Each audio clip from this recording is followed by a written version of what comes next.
Hey guys, welcome back to the channel. It's Coach Ahmed, Streams Academy. Today's video is about how to choose the right speed bag or speed bag platform for you. And the ones we use here at the gym, they're made by a company called Valor Fitness. They are adjustable speed bags. The platform goes up and down based on the height of the person using them. And we're gonna go over this in a minute. But first, let me tell you the different kinds of speed bags you have. Obviously, we got the fixed platform, and these, they usually the cheapest ones. You can buy them for about 50 bucks, as low as 50. I've seen them online. And basically, once they're bolted to the wall, that's it. That's the height you get. I advise against that because when you improve your skills, if you're a beginner and you start doing better, you want the speed bag to be higher to challenge your shoulders, and you have better speed at it as well. So I always recommend you go with an adjustable speed bag that you can crank up and down. The ones that adjust, the adjustable speed bags, they come in different designs. There's ones that adjust from the top, there's ones that adjust from the sides of the rig, and there's the ones like ours that adjust with a crank mechanism in here. And those for us are the easiest one. Everybody can operate them, they're accessible. The ones that have different bolts from the side tend to be a little bit hard, especially for shorter people, reaching to the high bolt to adjust them up and down, and you have to catch them. It's just funky, and I advise against those. So this is the model we designed. It's called, it's by Valor Fitness, as I mentioned. Different companies make the same exact model. Title Boxing makes something similar to that. Actually, they look identical, they just have different names. And the price for those range anywhere between $200 and probably $1,000. On average, I think I've seen them around $300–400. But I'm pretty sure you can find some for about $250 of this design. Now, the speed bag, when you buy a speed bag, obviously you want to bolt it to a wall. Some speed bags come and they attach to boxing stands. And some of them are decent, even though they don't eliminate the vibration. I'm not a big fan of those. I prefer a speed bag bolted straight to the wall on its own for the reason of vibration. When you start hitting the bag will create a lot of vibration. And if the platform is not very solid and steady, that vibration is gonna make the bag slow. So against the wall makes the bag faster. But that doesn't mean you can't get one that comes in a set with a heavy bag if you don't have the space for it or you can't bolt it to the wall. Now, when it comes to bolting this to the wall, it's a little tricky because what you want to do, you want to attach it in a way that when you crank it all the way up, it's not too high up for people to reach, and when you crank it all the way down, the shortest person that's going to be using this will be able to hit it comfortably. So you want to kind of measure who's the shortest person you have in your gym or your household, and bolt this bag in a way that it will range from the shortest person to the tallest person. These typically crank up about 14 inches up and down. I could be mistaken by a couple of inches, but that's a very high range, even though we do have some people here at the gym that are about 6'5" and 6'6", and when we crank it all the way up, it's still not high enough for them. So you want to keep that in mind when you do that. When you want to bolt this platform to a wall, now you're going to have a couple of options. Wood studs in your walls, over sheetrock over wood stud, or concrete walls. Nothing beats concrete walls. If you have the option to bolt them to concrete walls, I highly recommend that, because concrete wall is going to provide a lot of stability, and you're not going to have as much vibration. Also, you're not going to make a lot of noise going into a concrete wall. If you're going to bolt it to a sheetrock over wooden studs, you're going to create a lot of noise. There's going to be a lot of vibration going into the wall. So the way we did it in the old place, in our old gym, we had them attached to sheetrock with wooden studs, is we used 2x4s. We bolted the 2x4s first to the wall through 4 studs, and then attached the platform on these 2x4s.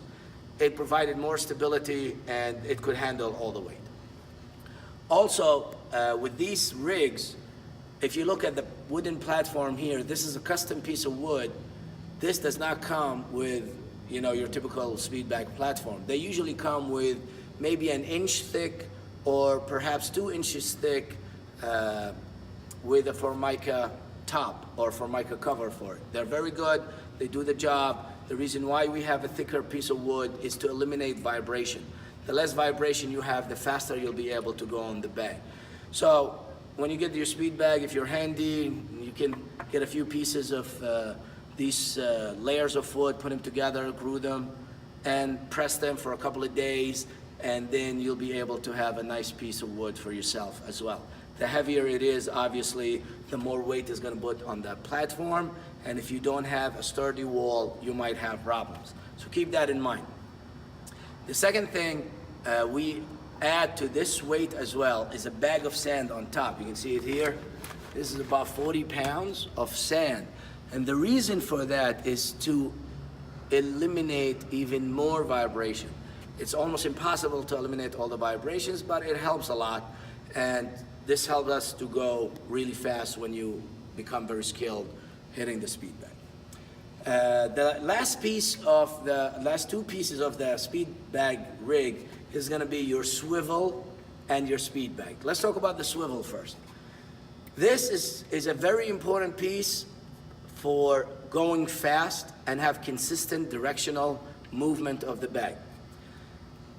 If your speed bag comes with a plastic piece, there's a plastic J-hook piece that they used to make.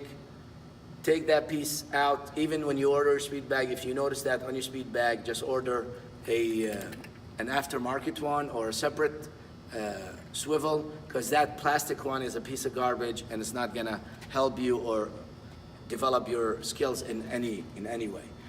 So the ones we recommend right now are by title. They're called the Deluxe Pro Edition, and it's pretty much a U shape, and it moves around back and forth. It's very stable. The only problem we have with it is that it's very narrow in here, so when you attach the speed bag, I don't know if you see it, the speed bag is a little tilted because of that after wear and tear. There's a newer model now that Title Boxing sells that is wider in here, and supposedly it's much faster. I just ordered one for the gym to test it out. But this professional level or deluxe level are the best ones we recommend, but just make sure that the holes are compatible with whatever you have already in your platform. If you're making a custom piece, don't worry about that. You will pre-drill these holes, so whatever swivel you get, you can just modify your piece of wood for. There's the swivel that came with this rig in particular is a chain-like swivel. I'm gonna try to put pictures of these things I'm talking about. And according to the manufacturer, it was like the best swivel in the market. And I tried to believe him so hard. We've had him for a while, and it was bad. The bag kept on moving all over the place. Even with the best fighters that we have in here that could hit this really nice, they couldn't get it steady all the time. So once we reversed back to this design, the problem was eliminated, and we have a much better result with this kind and type of swivel. So this is my top recommendation for you. Look up titleboxing.com on speed bag accessories, and you will find 3-4 different models. They all kind of look similar, and the price varies from $20 to about $50, depending on the material and a little bit of design differences, but they all have the same concept. So now we come to probably the most important piece of the speed bag rig, which is your speed bag. I did a little bit of research yesterday on the different sizes because they keep changing, and I discovered that now they range from like 4x6 all the way to 10x12, and that's really the size of the bag. 10x12 is a ginormous bag, and basically in the old days, boxers used to train with a big boxing speed bag, and for one reason, they didn't make anything smaller, and it was a heavy bag and required a lot of power. You can use something that big if you want to try and develop power in your speed bag skills. I think it's a good way to go. I don't think you should have just one. If you're serious about your boxing skills, get multiple. The one I highly recommend to develop both power and speed would be this one here, which is 5x8. 5x8 or 5x7. It's the yellow or mustard color title boxing speed bag. We've had so many different speed bags over the years, by Rival, Winning, by Boxeo, Everlast, different types of title, and I can tell you these are my favorite to this date. They hold their phone very nice, they hold the air very nice, they're fast enough, strong enough as well to handle a lot of punishment, and we have people hitting these things all day long. The only issue you're gonna face when you get this type of speed bag by title is that when it first comes, it's very unseasoned, brand new, so it's not gonna move as fast as a seasoned bag. This is a very seasoned bag, it's very fast. Everybody who knows what he's or she's doing on the speed bag usually go with this because it goes much faster. This is a newer bag of the same kind that we have, and it does not move as fast. Obviously, the leather need to break in, and eventually it will end up moving just as fast as that one, hopefully. So when you get the speed bag, some people get the extra small because they're very ambitious. They think, you know, they're gonna reach that level of skill really fast. The problem with extra small is extremely hard to hit. They're usually very, very, very fast and very light. So when you hit it, it moves fast and moves erratically. You're not gonna be able to get it. If you're a beginner or intermediate, this is the bag for you. I highly recommend this or anything similar to that. A lot of companies now make similar products. They're pretty much, you know, compatible to each other. They range between $30 and $70. So whatever you prefer, go with, experiment with them. If you don't mind getting multiple bags, I would get this size, the medium, the 5x7, and I will get the biggest one, the 10x12, which is gonna force you to hit really hard. It's very exhausting, but at the end of the day, you're trying to improve your skills, right? So that's the whole point behind it. Good luck with whatever you end up getting. If you have any questions that I did not cover, please write them down in the comments below, and I'll try to answer all your questions. Thank you, and don't forget to hit like and subscribe.